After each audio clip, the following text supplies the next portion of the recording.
we take a trip to Spurn Point with a brand new series of Clegg's People.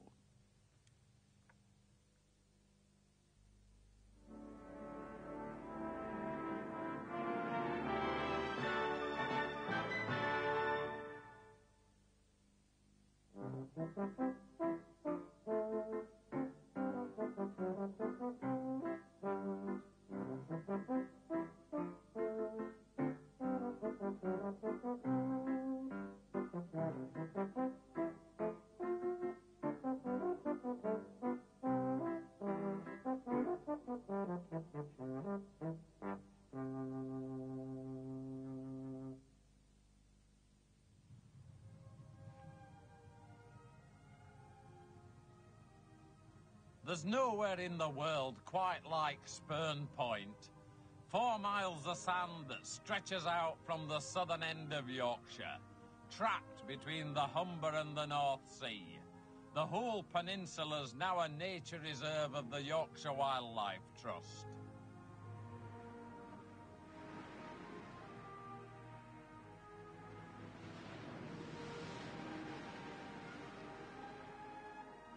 It comes and goes, does Spurn, according to the whims of wind and weather, and the present Spurn's now on its way out. As the sea erodes the soft clay base at the landward end, every wave carries away a little bit more. This sign on the old Bluebell pub tells part of the story. In 1847, the building was 534 yards from the sea. Now it's not much more than 100. The old road that carried stagecoaches to Withensea now drops off into the sea. The caravan site at Kilnsea Cliff occupies part of an old army fort. A nice place for a quiet holiday and a real mecca for a bird watcher and naturalist. This is my bird watching headquarters. Today I've got a special visitor. The ace bird watcher and multi-talented television star Bill Oddie.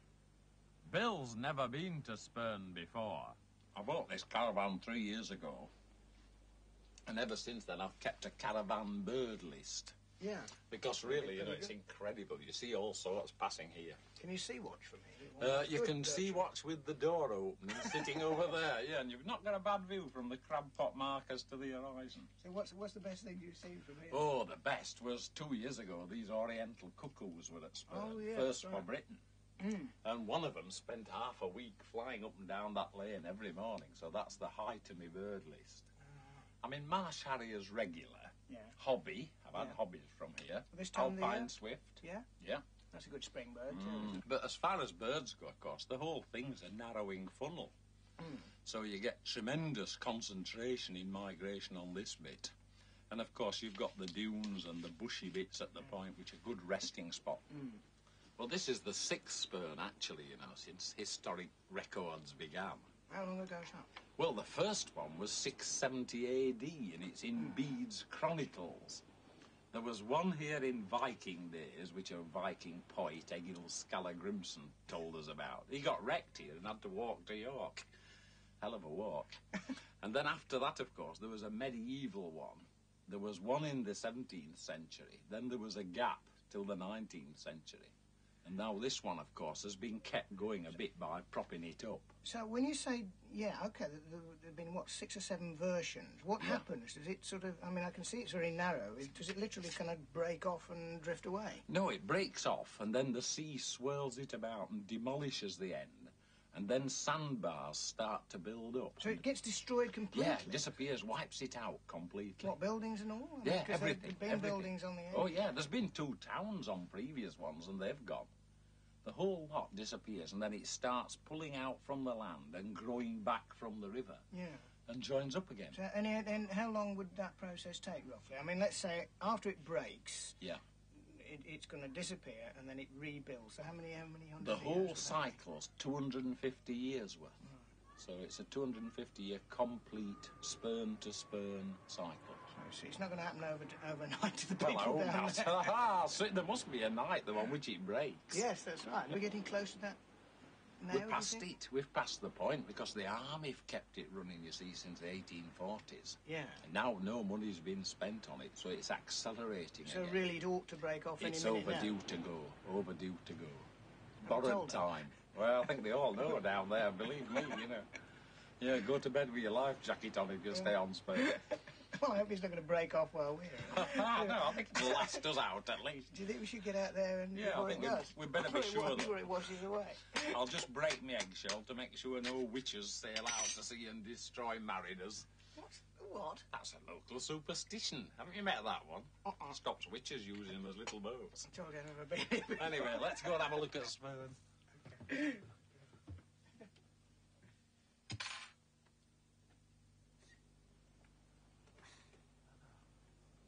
Yes, when I first came here 35 years ago, that was a whole big field, wartime slit trenches, the lot. It's losing land at the rate of 7 to 12 feet a year. So if we start here, Okay. I'll pace out a year. 1, 2, 3, 4. That's about a year's worth of erosion So- around this coast. All right, see how many years you got left. Right. Your 1, steps, not 2, mine. 3, 4. 1 year gone. Yeah, 1, Yeah, 2 all right. years then. Yeah, that's 2, yes. Right. Yeah, that's about 3. Yeah, 3, 4 years. 4. You've got about 7 or 8 years. Oh, yeah, but I might just make it into the next century with a bit of luck. You see, last year, Bill, that was a trackway with a bit of grass beyond it. You see, all that's gone in In the 1 last year? winter. That's pretty extraordinary. dramatic, There's really. a heck of a crack there. Yeah, too. yeah, playing the cracks round here has a new meaning. That- That's one of the army buildings there that's falling out, you see. I So it's presume probably these the are- next piece of rain or something, or heavy rain. Oh, yeah. Yeah, Yeah, it's once gonna the go. water runs down. You can see how it shells off in layers. It's sort It's of... like Cadbury's milk flake. it is, isn't it? yeah. It's just like right. a hard chocolatey boulder clay. Yeah, I shouldn't stand too close No, to I'm that. not. That's going to be the It's next a horrible bit. temptation to do that, isn't there? That's It looks right, as though yeah, you do that and the yeah. whole thing's going to go. Yeah, last week the tide was hitting right into here. Yeah, Anyway, we'd better press on and have a look at Spurn, eh? right, yeah. This is my quick way down from the caravan. Right, 'cause it's quite a big dog leg otherwise, isn't it? Right Oh, down the yes. road. Yeah, I can do this in about 12 minutes. If I look out of my window and see people running about that trap, I start legging it down here in the hope it's something good. This is the sea watching hide. Isn't it? Yeah, this is the sea hut. I'm afraid this place is a movable feast. Yeah. It's been in 5 different places in 8 years. Going back. Yes, all the time it's retreating, and they do say now it's reached its last resting home. Oh, it's not going to be much use once it gets behind the bank. No, that's it. If it floats, we might be able to use it for a month or 2 on the surface. Bill's about to meet somebody he hasn't seen since there were fledgling bird watchers 25 years ago. Barry Spence is now the warden here at Spurn. Hello, Barry. Hello, Barry. Hi. You've met Yes, before? yes, we have. Very. When was it? Oh, I'd guess. 63. 63, you reckon? very long Yeah, while I don't remember that far. We'll come and have a look. Please. It's the displays on here which give the evolution of Spurn itself. This is the easiest one to understand here. You've got a nice aerial photograph here, and if you go wander across the other side, you can see how much we've actually lost on this piece here. So Tremendous that's less than amount, 20 yeah. years. That's taken 15 years. That's right. In actual fact, the majority of it has gone in the last 10 years. We've lost about 150 yards down this stretch here. I think really, you know, the great thing about Spurn is there's something for everybody. Oh, yes, I mean, there's tens of thousands of people who come who are not bird Yes. watchers at all. Many often go along the beach and often come in to identify the shells and various knickknacks they found along the shoreline. I mean, whatever else Spurn offers, even if it doesn't offer you rare birds, it gives you a good day out. Yeah. This lot here looks like a restaurant. Like a pig leg bone. Yes, You don't right. sell a lot of those. Not very many, no. The oyster will make a good starter, of Oh, course. There's some peat beds on the seashore further down when it's low tide, they're exposed, and quite often we find these sort of things amongst the peat.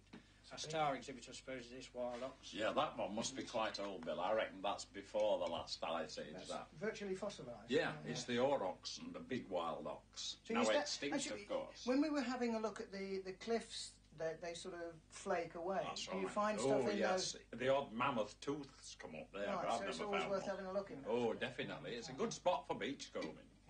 But we're here to look at birds. The local swallows are back from Africa, but thousands are still on the move.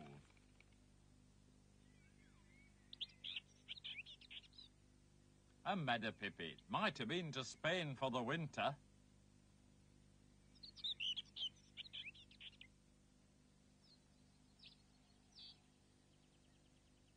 A local reed bunting singing to defend its territory and attract a mate.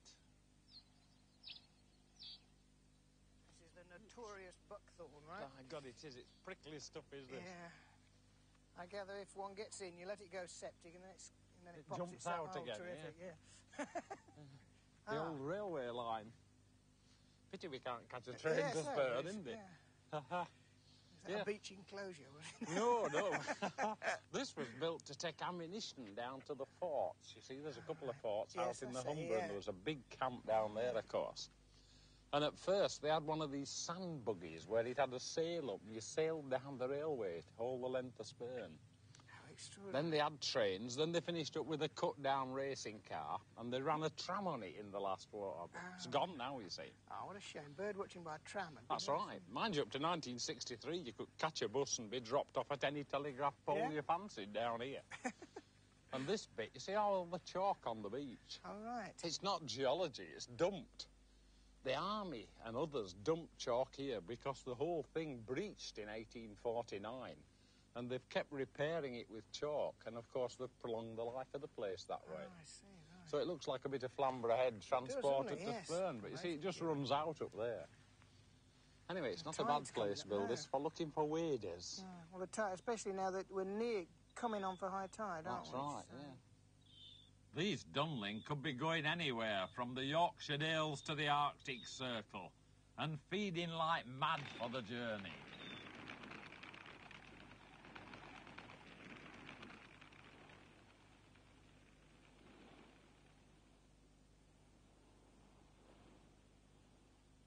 A few ring plovers stay to nest here. This is a red shank out on that little Yeah, it bit looks like it. What a sleepy one, yeah. Yeah, anything up this way. And the mist is lifting, so it's all happening at the right time. I wonder if that's... Do you think that the water coming in actually has an effect on the mist? I don't know. I don't know. It seems to have just cleared this bit, but I mean, look there. That's a dense cloud there. Yeah. And as the mist rises, it's nice to see Dunlin on a steaming mud flat, and they're getting clearer by the minute. Turnstone, leaving no stone unturned. Yeah. Anyway, it's a fantastic day behind all that. A couple of Dunlin, a few turnstone, a red shank, something. So we go and see what we can get down here. There's a wheat here down. Hang on. Oh, Is wheat that, here, yeah. Down on the rocks there. Well, that's about the first migrant today, I think, isn't it? Oh, it's encouraging. We've got a bird at least. One wheatear. One wheatear, handful of waders. It can only get better. How true. Well, this bit's known as the Narrows for obvious reasons. Getting narrower all the time. It is, yeah. Yeah, and you can see here it's starting to crack up a bit. So the sea gets, what, in there in winter, does it? Yes, there's an army wall there, and it gets in behind and scours it out. Yeah. And, of course, they've stuffed up that hole and they've put tank blocks in here, but it's, you know, it's a process that's bound to happen, really. So when it splits, that's where... That's right. I mean, it's less than 60 feet now, top of the bank. Unless we're getting the odd swallow seems to sort of almost follow the road, don't they? Sort of come up. And they always go south here, spring and autumn. It's a Spurn oddity of migration, really. Doesn't make sense at all, does it? It's the deadly buckthorn. That's right. If there's anything moving today, it should be round here, Bill, I hope. Oh, hang on. Whitethroat singing. Oh, yes, yeah. It's just bunting. It's not... Oh, there's the one. Whitethroat just gone up on the wires. Oh, yeah. So, let's have a look at it. Yeah. Well, it's singing away, anyway. It's smashing to see them again, isn't it? Yes, because they've recovered. When was it they actually... I mean, they virtually disappeared, didn't they? Yeah, the late 60s. I think it was 69 they went down to nothing. Yeah. Because a lot of them died in East Africa. I mean, they knew about the drought 10 years before we did. That's right, yeah. But we've seen, what, half a dozen, I think? Oh, there must be now, yes. Heck of a recovery.